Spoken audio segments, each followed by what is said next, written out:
En la famosa escena de la cocina de Jurassic Park, había un hombre con un traje de velociraptor. Pero los velociraptores en esta toma fueron creados digitalmente. Estas tomas incluían marionetas de raptores y actores con botas y guantes de raptores. You know that great moment where the raptor reaches in, opens the door? That's just a guy wearing a raptor glove and reaching around. Esta saga ha innovado constantemente la forma en que los dinosaurios se ven en pantalla, utilizando CGI sin depender exclusivamente de la digitalización, aún en 2022. Hablamos con 9 de las mentes detrás de las criaturas jurásicas para averiguar cómo han evolucionado los efectos de los dinosaurios en 30 años. Al principio, Steven Spielberg concibió a estos dinosaurios como creaciones en stop motion, diseñadas por el legendario animador de stop motion Phil Tippett. How'd you do this? I'll show you. They didn't want to initially trust that we could do full CG T-Rexes because he was the most important critter in there. All the other ones could kind of wander around in the background, but as far as the actors acting to that was the big one. Until we got the test shot that we showed to Steven, and that's what changed the film. Jim participó en una de esas escenas. Suddenly, you went from things that were like a skeleton or the Mercury Man in T2. You went to something that had color and texture and sheen to it. You could put anything anywhere on the screen and make it alive. El único problema era que parecía que la mano de obra necesaria para la animación por computadora iba a ser muy elevada. Así que los artistas de stop motion de Tippett Studios trabajaron con el equipo de efectos visuales de ILM para desarrollar dispositivos de entrada de dinosaurios, o DIDs, es decir, modelos de dinosaurios físicos conectados a computadoras. Los esqueletos estaban cubiertos de sensores que rastreaban la orientación de sus articulaciones, y enviaban esa información a la computadora traduciendo el movimiento en fotogramas clave. Así los animadores de stop motion tradicional trabajarían con modelos digitales sin usar programas de animación por computadora, y trasladarían sus conocimientos al ámbito digital. That was the thing that really melted the glacial divide between traditional stop motion and computer graphics. Gracias al CG, el tiranosaurio de Jurassic Park pudo pasar de ser un personaje de fondo a ser la estrella de la película.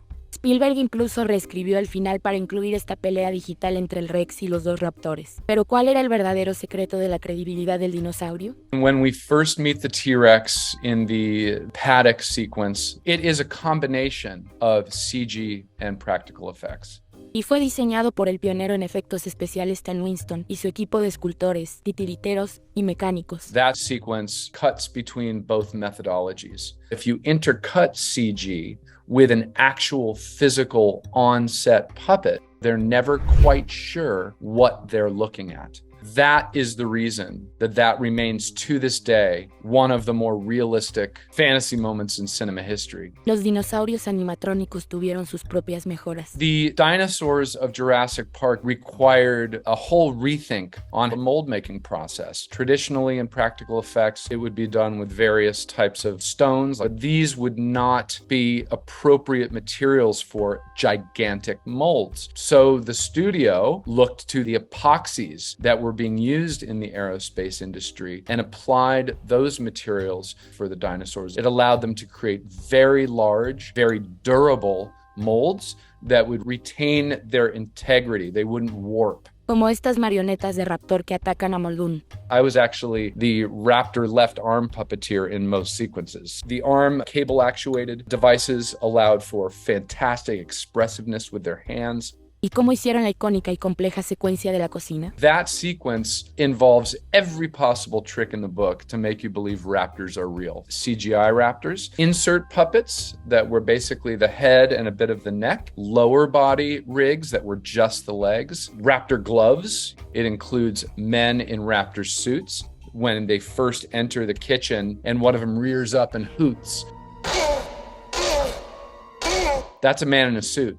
The men in suit approach was great for wider shots like that. But when you're close up, more often than not, it will be a puppet. Al final, hubo 15 minutos de metraje de dinosaurios en total en Jurassic Park. 9 minutes are practical puppets. 6 minutes are CGI. Stan was a huge believer that the best way to fool an audience is don't lean too heavily on one technique. Keep them guessing. En la segunda película de Jurassic, las innovaciones prácticas permitieron al equipo recurrir aún más a los animatrónicos. On JP2, they changed it up. They wanted the skins to move more realistically, and so they created an elaborate network of foam musculature. And on top of those foam muscles that moved and intersected very realistically, they laid a much thinner skin so that you could actually get a sense of the musculature moving underneath the skin. Además, los mecánicos de Stan Winston ampliaron el uso de los motores hidráulicos utilizados en el Rex de la primera película. Even though the Tyrannosaurus Rex from Jurassic Park 1 was by far the toughest character to pull off, it actually was the easiest to puppeteer because it was a hydraulic puppet, puppeteered via a telemetry device. It only took a few people to puppeteer that big T-Rex. So that technique was what we used for every dinosaur in Jurassic Park 2, other than the smallest of them. And thanks to that approach, the raptors, which in the first one took 18 of us at times to operate, only took 2 or 3 people to operate in Jurassic Park 2.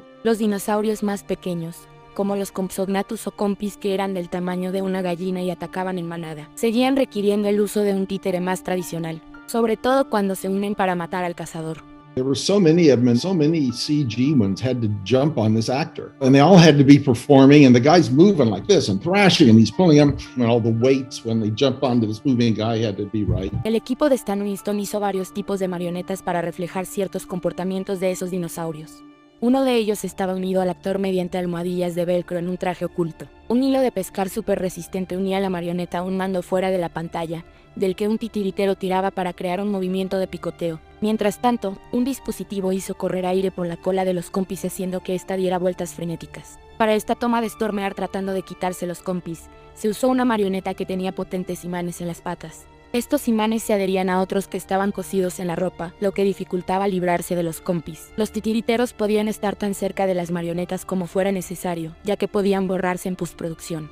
The length of the puppeteering rods before digital had to be really long. If you can't get close to the puppet, you can't really do much in terms of controlling it. It's always going to have this kind of bouncing, kind of floaty kind of quality. Now, with digital, you can choke up on that rod. You can be just a couple inches from the puppet, and you can be moving it around really smoothly. The prime example is the sequence where the little girl and the compy interact there on the beach. The puppeteers were right there. They were within just a foot or two of that compy. En las tomas finales, el equipo mezcló marionetas de compis con compis digitales, los cuales se distinguen por el movimiento. Mainly the ones that seem to have a lot of pizzazz and a lot of anger, I think, are the ones that we could animate enough to make them look interesting. Estos mini dinosaurios prepararon el terreno para una criatura mucho más grande en Jurassic Park 3, la cual exigiría el robot dinosaurio más pesado, grande y rápido de la historia. We wanted a dinosaur that could defeat T-Rex. You know, T-Rex is everybody's favorite dinosaur. Jack Horner, consultor de paleontología de la película, sugirió que fuese el espinosaurio, que era más grande y más feroz que el Rex, el que se enfrentara a él y lo matara en la pelea final. La base de ese enfrentamiento final fue filmada con 2 enormes animatrónicos, como estas marionetas de mano que se utilizaron en una primera prueba, pero los realizadores no podían hacer que las 2 marionetas se enfrentaran de verdad. They would have destroyed each other pretty quickly. Así que hicieron un guión gráfico de una pelea entre un espinosaurio animatrónico y un tiranosaurio rex digital en algunas tomas y viceversa en otras. That, I think, was the first time in Jurassic Park movies that they were actually interacting with each other physically. En cuanto a los animatrónicos, el equipo sacó del depósito a uno de los tiranosaurios de la película anterior y lo renovó para la lucha. Pero el espinosaurio tuvo que ser construido desde cero. The audience had to believe that this dinosaur could kill a T-Rex. So it had to be bigger. It had to be faster. The T-Rex had about 200 horsepower driving it. The Spinosaurus had 1,000 horsepower. It was 5 times more powerful. It was far sturdier than the T-Rex as well, which had actually been quite delicate. Una vez que el diseño final del espinosaurio fue aprobado por un paleontólogo consultor, el equipo hizo una maqueta de 2 metros de largo a escala de 1/5.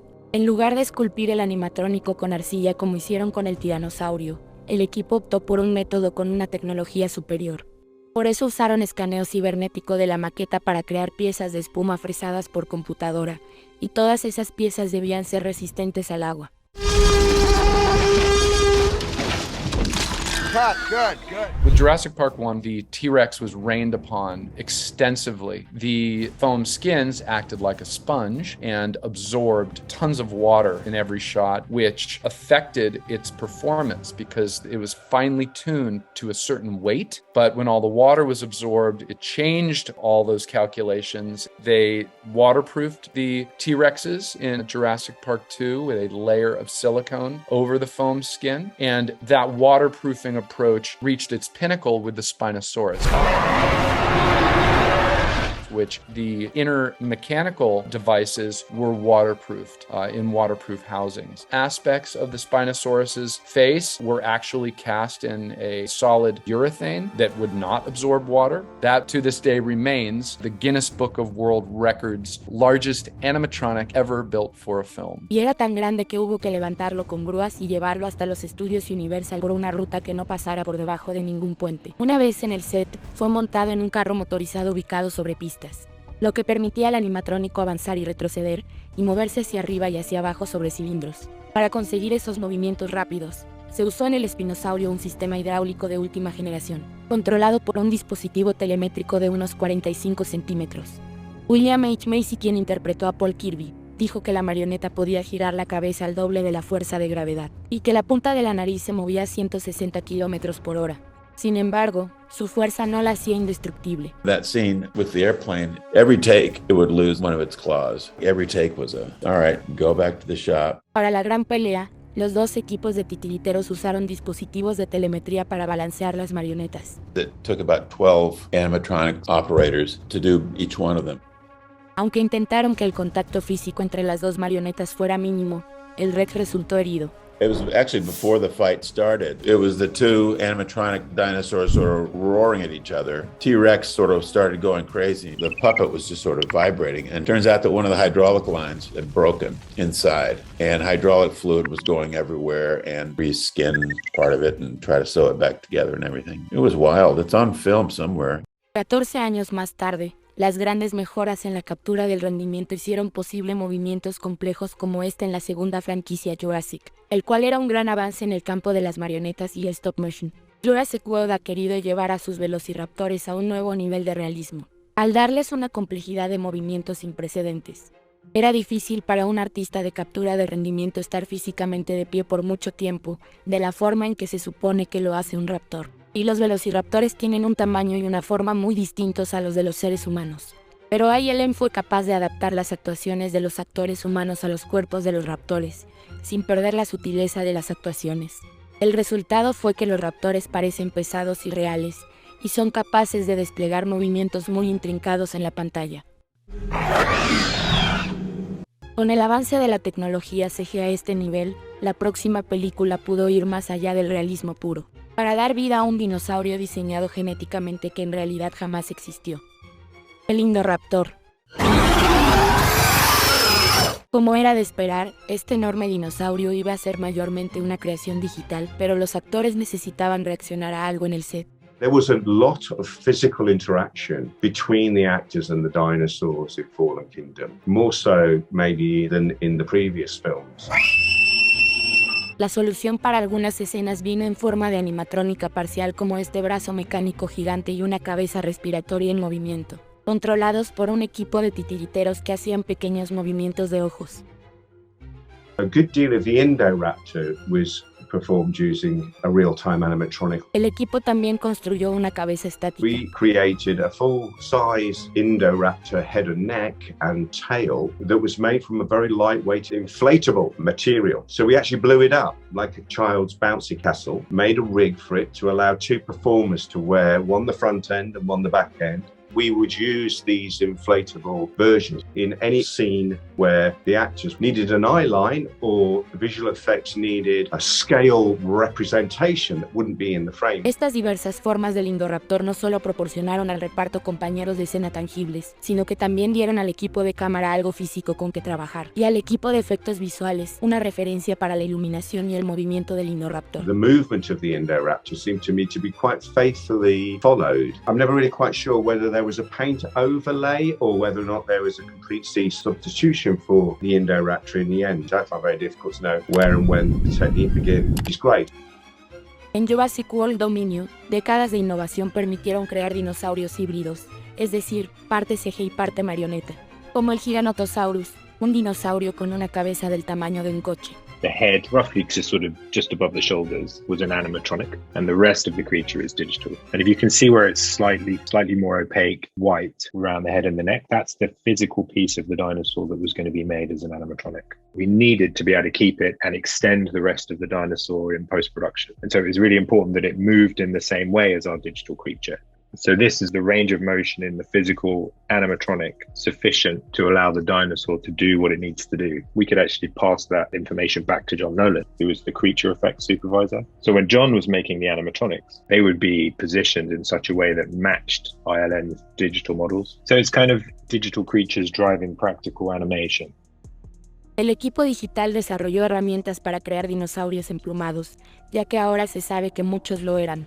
Feathers has been a long burning desire, I think, for all of the Jurassic fans. Feathers are really complicated to simulate and to describe all of that very intricate geometry in 3D. So we actually built a brand new feather system at ILM in Houdini that we dubbed internally Quill. So we were able to build this procedural system which gave the artists the control over the groom and the texturing of those feathers. It allowed simulation with snow, wind, water, all in the same software package. Aún con la llegada de las nuevas criaturas emplumadas, las creadas por Stan Winston y ILM hace casi 3 décadas siguen estando en las películas actuales. En Jurassic World Dominio, el director Colin Trevorrow quería que las criaturas digitales se parecieran lo más posible a sus predecesoras. Así que el equipo digital realizó lo que llamaron arqueología digital. The T-Rex is where this digital archaeology comes in. We actually went back into the ILM's digital archives from the original Jurassic Park, and we restored the original 3D soft image models. So we were able to make sure that the model we're using for Jurassic World Dominion matched as closely as possible. Then at the same time, we actually went back to Stan Winston's original physical animatronic. And we have loads of really amazing reference photography of it, and we completely retextured the T-Rex to match it. El CG ha evolucionado mucho desde entonces.